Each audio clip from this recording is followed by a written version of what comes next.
Olá pessoal, sou o professor Alisson Duarte. Estou voltando aqui com mais um conteúdo para a gente na disciplina de matemática, a parte de geometria plana, né? Figuras geométricas. Vamos estudar as figuras geométricas já bastante conhecidas nossas, beleza? Então, todos prontos? Vamos começar então?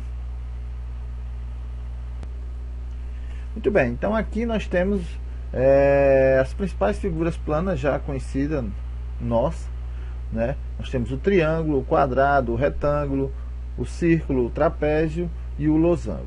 Nós vamos trabalhar individualmente cada uma com suas características, ok? Então vamos dar início primeiramente com o triângulo. Então observem aqui o triângulo, perfeito? Então, polígono formado por três lados são classificados de acordo com as medidas dos lados, bem como seus ângulos.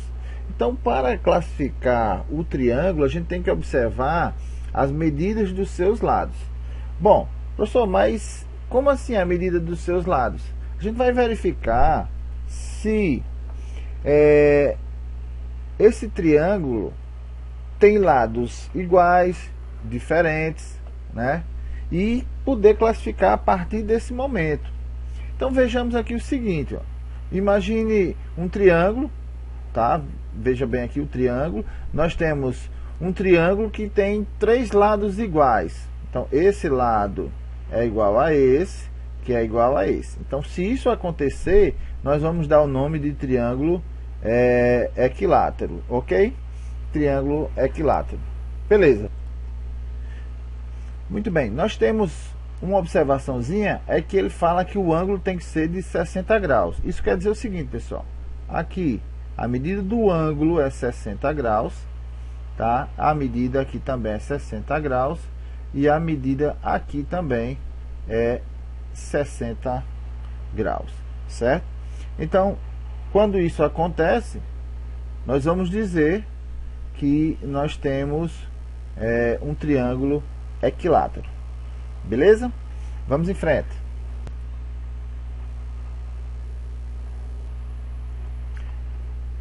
Então, o triângulo isósceles, ele apresenta dois lados, certo? Iguais e dois ângulos internos, pessoal, congruentes. Ou seja, o que é esse congruente? Eles são iguais. Perfeito? Então, por exemplo, a gente sabe que a soma dos ângulos internos de um triângulo é 180 graus, tá? A soma desse ângulo aqui, deixa eu mudar aqui essa cor, para facilitar a visualização de vocês. Essa cor, esse ângulo aqui, ó, esse ângulo somado com esse aqui, somado com esse aqui, certo? Tem que dar 180 graus. Ou seja, essa abertura aí tem que dar igual a 180 graus. Então, se esse lado aqui for igual a esse outro, certo? Esse lado tem que ser diferente aqui, esse de baixo tem que ser diferente desse aqui. Perfeito? Então, nós vamos dizer que ele é um triângulo isósceles. Por quê? Porque ele tem dois lados iguais, certo? E, obviamente, eu vou ter, por exemplo, dois ângulos iguais. Então, eu posso dizer que aqui eu tenho 80 graus. Aqui também tem que ser 80 graus. Quanto é que falta para 180? Então, 8 e 8 dá 16. Então, nós temos 160. E aqui seria um ângulo de 20 graus. Beleza? Então, isso aí é um triângulo isósceles. E o mais fácil que eu acredito de visualizar é o triângulo escaleno. Ele apresenta todos os lados internos diferentes, certo? Então, não necessariamente um lado tem que ser igual ao outro. Então, o escaleno, todos os lados têm que ser diferentes, certo? Essa aí é a classificação dos triângulos quanto aos lados. Beleza? Vamos em frente. Então, quanto à medida dos ângulos, veja bem, a gente estava falando em relação aos lados do triângulo. Agora nós vamos falar em relação ao ângulo. Então, triângulo retângulo, visualizem bem, triângulo retângulo é aquele triângulo que ele tem um ângulo de 90 graus aqui. Ou seja, o pedreiro construiu uma parede, ele vai ter que fazer um ângulo de 90 graus. Se não fizer, essa parede cai. Beleza? O triângulo obtusângulo possui dois ângulos agudos, ou seja, ângulos menores que 90 graus, dois ângulos agudos, tá aqui. Posso dizer que aqui seja 30 graus, aqui 30 graus. Quanto é que falta para 180? 120 graus. Lembre-se que a soma dos triângulos tem que dar 180 graus. A soma dos ângulos internos. Beleza? Então, isso aí é a definição do triângulo obtusângulo. Dois ângulos agudos, certo? E um maior que 90 graus, que no caso aqui foi o 120. É obtuso, chamamos assim.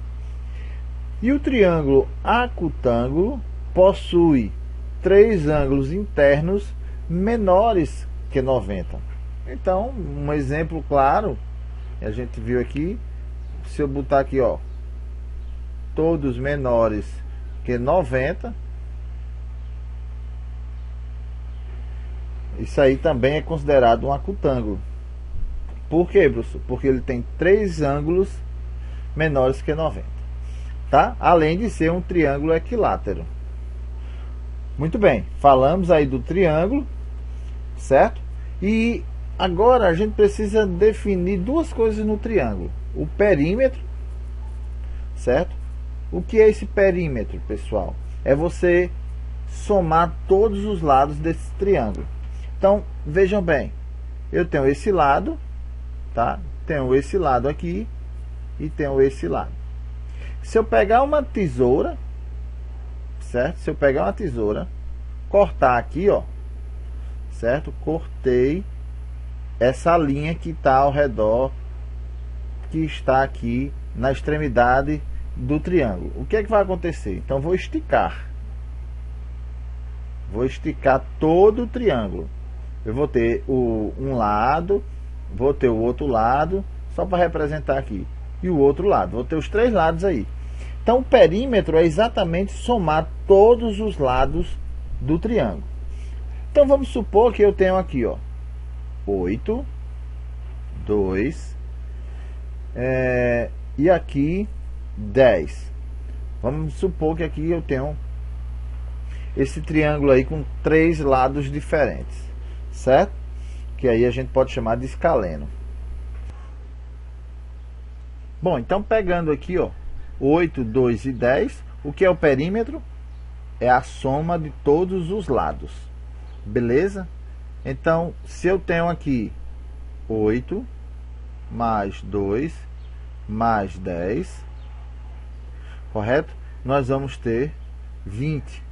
Então, o perímetro desse triângulo é 20. Certo? O que é o perímetro? É a soma de todos os lados. Muito bem. E se esse triângulo, professor, for assim, ó, 10, 10 e 10? Então, para me definir o perímetro, é só pegar aqui, não são três lados, e multiplicar por 10. Que aí eu terei um perímetro sendo igual a 30. Então, não esqueça. Perímetro é a soma de todos os lados. Beleza? Vamos em frente.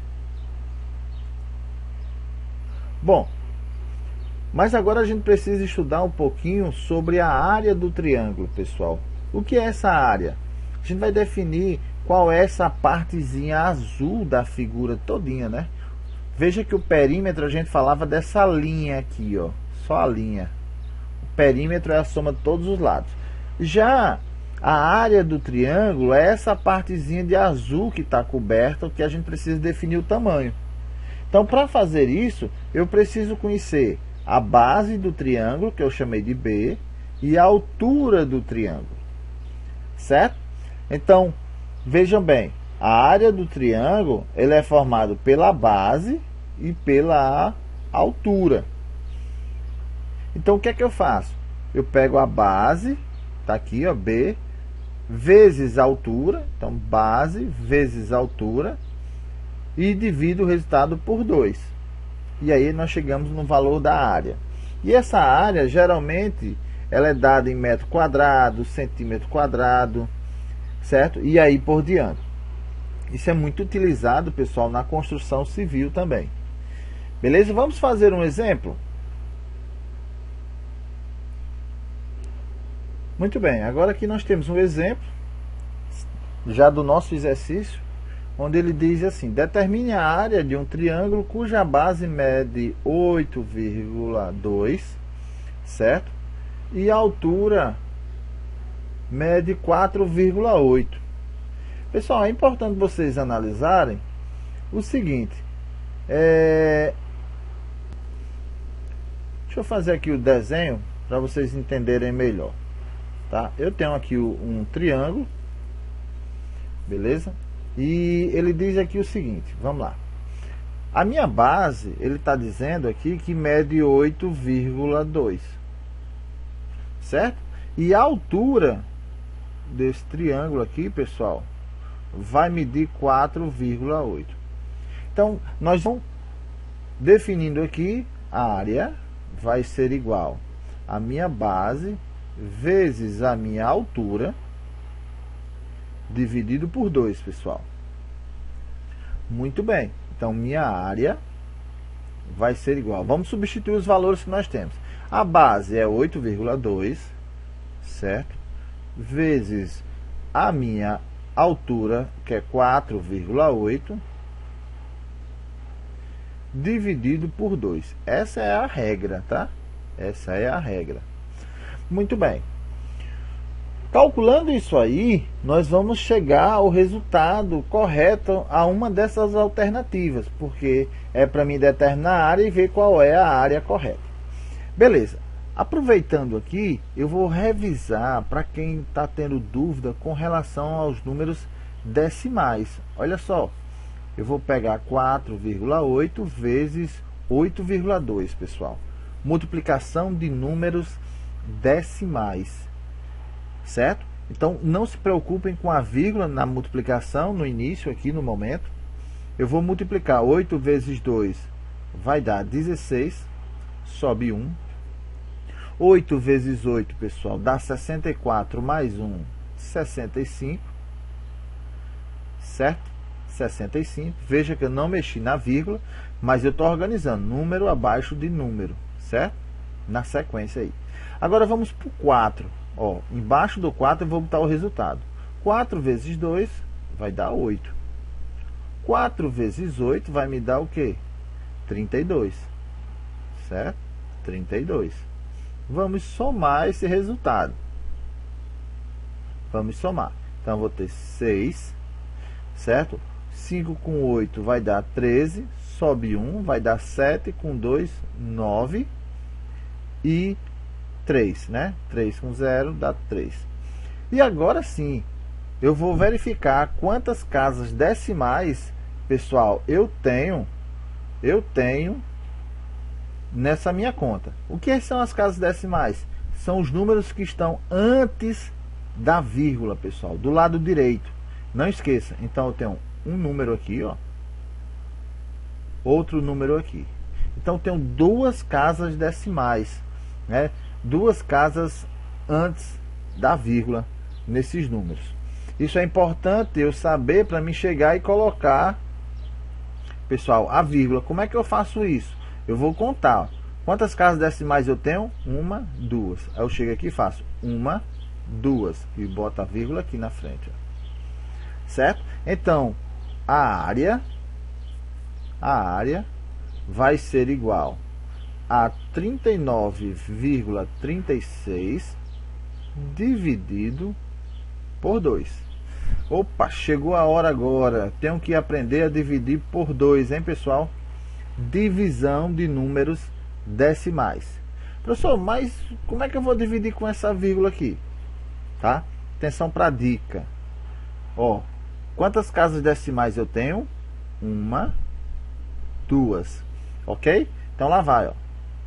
3, 9, 3, 6, dividido por 2.